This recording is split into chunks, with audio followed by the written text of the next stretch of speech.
जीवन को साराव एमाते तुलुज नोआ खाटो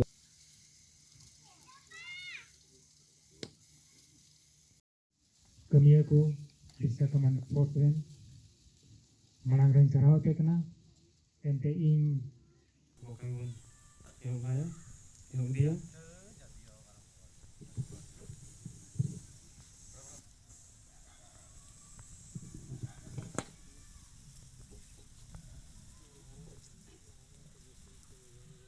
Setiap pun संग्राम ले तो उनको कुकमु हो अवरी पुरुष तकुआ तो तिही उनको आधा कुकमु कटा मिना आधोरुआ कुकमु तो अबु सारे तिदो बाकु न्यामा एंते अबुरेन अबु सांगते ताहे काते उनको अबु समांग खन को गुर चलाओ कना तो हताव जरूर तबुना तीस हबी अबु ओकाटा दो न्याय लगी बुन संग्रामे कान ओनारे जखन हबी अबु न्याय बाबुन न्यामा उन हबी अबुरेन ओकय दको गुर चलाओ कान तबुन जीवन को नोआ तो अबु तीस हों बाबुन हिरिंग दाड़िया मीत बार होड़ होयतो बुन रोड गया मेकान ढेर होड़ के कोई बुझाव का सुबुन अटकार का होड़ दो नोआ संगठन नियते से हुई हाकु गोय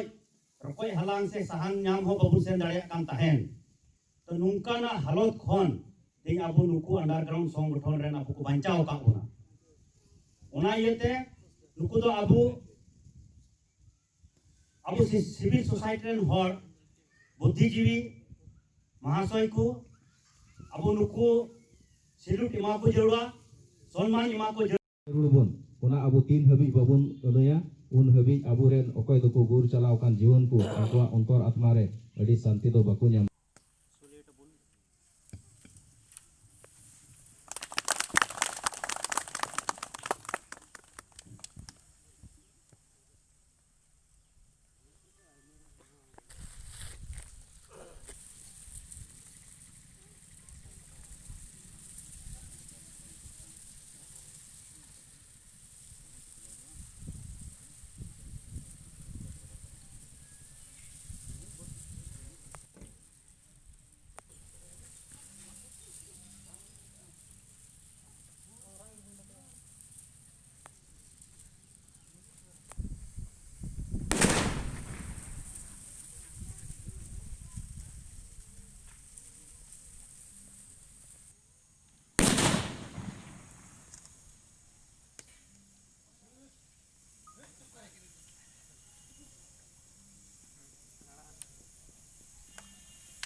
Serahun maya niko arho aburen minat kirang jelaren distrik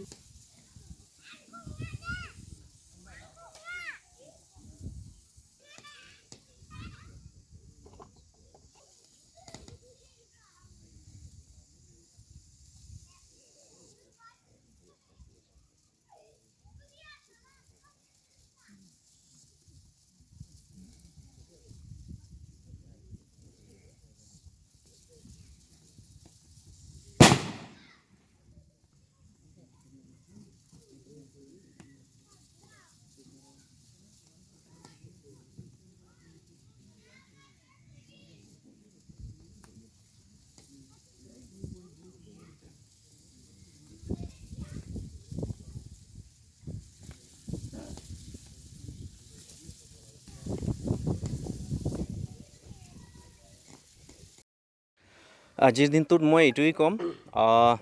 যোৱা 1996 চনত যেটো আমাৰ জাতিৰ ৰক্ষণাবেক্ষণাৰ্থে যেটো আমাৰ সংগঠন বনাইছিলোঁ আৰু সেই সংগঠন আমি সংগঠন কৰি যোৱা 98 চনত আমাৰ প্ৰথম শহীদ হৈছিল আজিৰ তাৰিখত 1998 চনৰ 20 ডিসেম্বৰ তাৰিখে আৰু আজি আমি সেই তাৰিখটোকে আমি বছৰে বছৰে পালন কৰি আহিছোঁ আৰু আমি আমাৰ যিবিলাক সংগঠনৰ শহীদ হৈছে সেই শহীদসকলক আমি স্মৰণ কৰি আহিছোঁ আৰু আজি আমি এই ৰাৱণঘাট ফুটবল খেলপথাৰত শ্বহীদ দিৱস আয়োজন কৰিছোঁ আৰু আমি আমাৰ ভেকচন গ্ৰুপৰ যিমান সদস্য আছে আমাৰ কোকৰাঝাৰৰ পৰা আৰম্ভ কৰি ডিব্ৰুগড়লৈকে তো আমি প্ৰত্যেক জিলাৰ পৰা ইয়াত 2-3জন আমাৰ সদস্য আহি উপস্থিত হৈছে আৰু আমি একেলগে ইয়াতে শ্বহীদ দিৱস পালন কৰি আছোঁ আজি। যেতিয়া আমি আত্মসমৰ্পণ কৰিছিলোঁ তেতিয়া কেডাৰ বহুতেই আছিল, 600ৰ আপ আছিল। পিছত আমি আত্মসমৰ্পণ কৰাৰ পিছত লিষ্টত আমি 340 জনৰ নামটো আহিছে। আমাৰ মুখ্য দাবীকেইটা আছে আমাৰ আদিবাসীসকলৰ অসমৰ আদিবাসীসকলৰ জনজাতিকৰণ মুখ্য দাবী আৰু তাৰ লগতে বহুত দাবী আছে। আমাৰ মুখ্য দাবী হৈছে জনজাতিকৰণ। বিগত সময়ছোৱাত আমি ইমান আমাৰ আদিবাসীৰ জাতীয় সমস্যাসমূহৰ ওপৰত গুৰুত্ব দিয়া আগত আমি দেখা নাছিলোঁ। বিশেষ কৰি এই 2-3 বছৰৰ পৰা অলপ আদিবাসীৰ জাতীয় সমস্যাৰ ওপৰত যিবিলাক দাবী আছে সেইটোৰ প্ৰতি অলপ চৰকাৰে গুৰুত্ব দিয়া আমি দেখা পাইছোঁ আৰু আমি আশা কৰোঁ আমাৰ জনজাতিকৰণৰ লগতে যিবিলাক দাবী আছে এইটো আমাৰ সমস্যা চৰকাৰে পূৰণ কৰিব আৰু যিবিলাক আমাৰ অসমৰ আন জাতি জনগোষ্ঠীৰ নিচিনাকৈ আমাকো মানে এটা জীয়াই থকাৰ মৰ্যাদা দিব আৰু আমি সকলোৱে অসমত আন জাতি জনগোষ্ঠীৰ দৰে মান সন্মান সহকাৰে জীয়াই থাকিবৰ সুবিধা পাম। আৰু এটা প্ৰশ্ন হৈছে যে আপোনালোকৰ কিছুদিন আগলৈকে আপোনালোকৰ গোটৰ মাজত ৰাজনৈতিক মতাদৰ্শ লৈ বিভাজন হৈছিল, এই মুহূৰ্তৰ স্থিতিটো কি আছে? একচুৱেলি এইটো ৰাজনৈতিক মতাদৰ্শ নহয়, এইটো আমাৰ সংগঠনৰ ভিতৰুৱা কাৰণ বহুতো আছে। এইটো ৰাজনৈতিক মতাদৰ্শৰ কাৰণে এইটো বিভাজন হোৱা নাই, এইটো আমাৰ সংগঠনৰ ভিতৰুৱা মেটাৰ। এইটো ৰাজনৈতিক মতাদৰ্শৰ লৈ মানে বিভাজন হোৱা এইটো ভুল বুজাব। আমিতো তেনেকৈ দেখা পাইছোঁ যে আপোনালোকৰ পূৰ্বৰ যিগৰাকী কমাণ্ডাৰ আছিলে বা CNC আছিলে তেওঁলোকে এটা ৰাজনৈতিক দলক সমৰ্থন কৰিছিলে, তাৰপিছত সৈতে আপোনালোকে আন্তঃৰাজনৈতিক দলক সমৰ্থন কৰিছিলে। এই বিষয়টোৰ কাৰণে মই ৰাজনৈতিক কথাটো কৈছোঁ। ঠিক আছে, এইটো যিহেতু গোট এটা আমি দুটা ভাগত বিভক্ত হৈছোঁ, এতিয়া সিহঁতৰ ইচ্ছা সিহঁতে কাক কৰে নকৰে এইটো সিহঁতৰ কথা আৰু আমিও আমাৰ কোনোবা এটা পাৰ্টিক সমৰ্থন কৰিছোঁ ইলেকশ্যনৰ আগলৈকে। পৰৱৰ্তী দিনত কি হ'ব আপোনালোকৰ যিবিলাক দাবী আছে এইবিলাক আদায়ৰ ক্ষেত্ৰত পৰৱৰ্তী পদক্ষেপ আমি পৰাপক্ষত আমি চৰকাৰৰ লগত যিটো আলোচনা এতিয়ালৈকে হৈ আছে আৰু আমাৰ আশা আছে, বিশ্বাস আছে দাবীসমূহ পূৰণ হ'ব আৰু যদি নহয় তেতিয়া আমি এই দাবীসমূহ চৰকাৰে মানি লোৱাৰ ক্ষেত্ৰত মানে কি কৰিলে মানি ল'ব আমাৰ দাবীকেইটা সেই কামবিলাক আমি কৰিবলৈ বাধ্য হ'ম। নাই, এতিয়ালৈকে এইটো চিন্তা চৰ্চা হোৱা নাই, যিহেতু এতিয়া বৰ্তমান যি আমি দেখি আছোঁ চৰকাৰে যথেষ্ট যেনেকুৱা বড়ো সম্প্ৰদায়ৰ